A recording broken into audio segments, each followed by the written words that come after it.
What's going on, guys? It's What the Moose here, and I'm bringing you another commentary today. And as you guys probably saw from the title of this commentary, it's going to be my thoughts on free-for-all gunplay and wager match in Black Ops and Black Ops 2.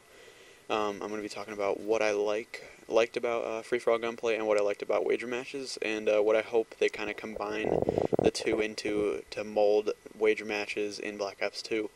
Because if you guys didn't know, they're going to be experimenting with some new stuff in wager matches in Black Ops 2. They're going to be having a lot of new game modes for it, and that's about it. That's about all we know.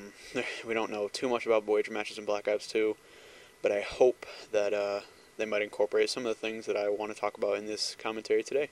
So let's get right into it.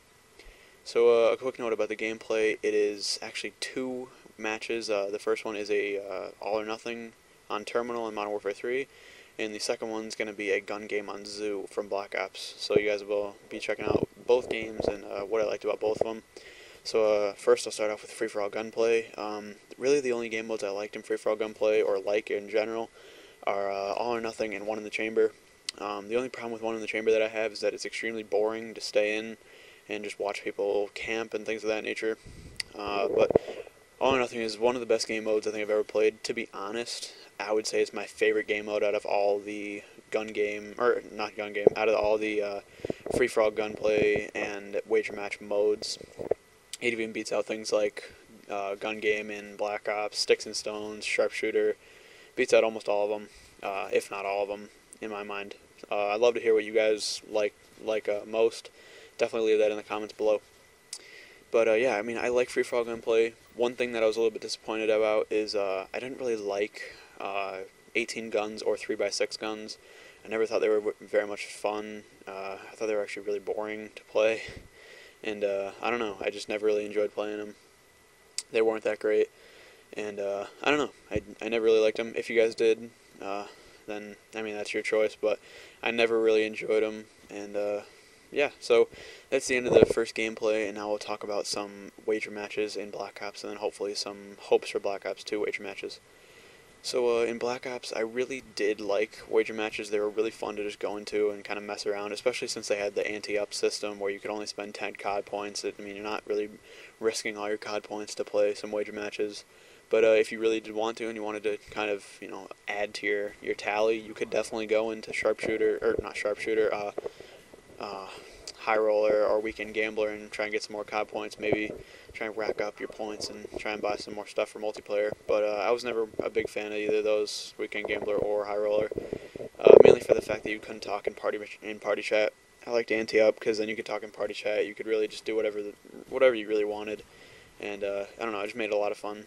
As for my favorite game modes in wager matches, I'd probably say Gun Game was my favorite, with Sharpshooter being a close second. And also, Sticks and Stones is a pretty fun game mode, too. The reason why I like Gun Game in Black Ops and not really in Modern Warfare 3 is it actually had, like, a realistic kind of, not realistic, but more, it had a feel for it. Because it went from low damage weapons to high damage weapons, all the way up to damage weapons that kill you in one shot or one hit. So that's what I really enjoyed about it. I thought it was a really great game mode. And I think they kind of ruined it in Modern Warfare 3 in that they just had random guns be thrown at you at random times.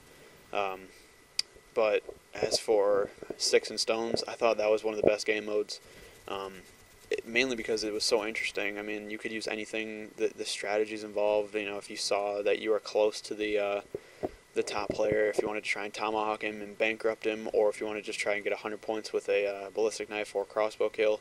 I thought the dynamic was great, and it really made for a fun game mode. As for Sharpshooter, I thought that was one of the better game modes in wager matches. It was extremely fun to play, in my opinion, mainly because you got to use stuff that is just so stupid that you would never even have thought to use it online. Things like the Spectre ACOG or like L96 suppressed, things of that nature that made it fun, interesting, and just a fun game mode to play and just joke around with your friends. As for One in the Chamber, I was never a big fan of it in Black Ops. I definitely played it, but I like it more than Modern Warfare 3, and I'm not really sure why. Maybe it's because you have the tactical knife, so it's easier to knife.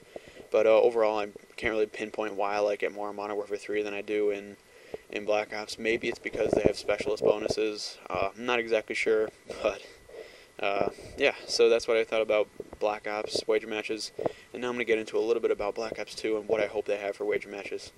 So I kind of hope they bring back all the ones that they had in Black Ops, even one in the chamber. Even though I said I didn't really enjoy it, I still think it's a worthwhile game, and it's pretty fun to play. One thing that I would love to see, though, is All or Nothing returning. The only way I could see it really returning, though, is if they add in Specialist as a killstreak package, but I don't think they have it, at least from the build that they have at Gamescom at the moment. They do not have a Specialist bonus, or a Specialist package at all, so I don't know if they'll have anything like Specialist. If they do, I think All or Nothing would work. If they didn't, it really wouldn't, because you wouldn't be able to get Scavenger, or I guess you'd have to start out with Scavenger.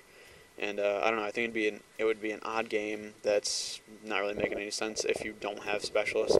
But if they did, I think it would be a great addition. I'm sure they're gonna have more types of game modes too. I kind of envision like a quad rotor only game mode, or maybe a assault drone only. I can't remember or it's AGR, that's what it's called. Like a game mode where you only have drones and only have robots and things like that. I think that'd be pretty awesome. I know that had been rumored in the past, but it has not been confirmed yet, so I think that'd be pretty cool. Gameplay's wrapping up here. I actually get the last kill right there after I died. So if you guys really enjoyed it, please leave a like down below. I really appreciate it, and I'll see you next time. So if you enjoyed the video, guys, please leave a like down below. It really helps me out. Here's 2 videos you might have missed. Black Ops 2 gameplay actually at the top, and some multiplayer features that were revealed at Gamescom on the bottom. So subscribe in the bottom right also would definitely help me out. Thanks again, guys, and I'll see you later.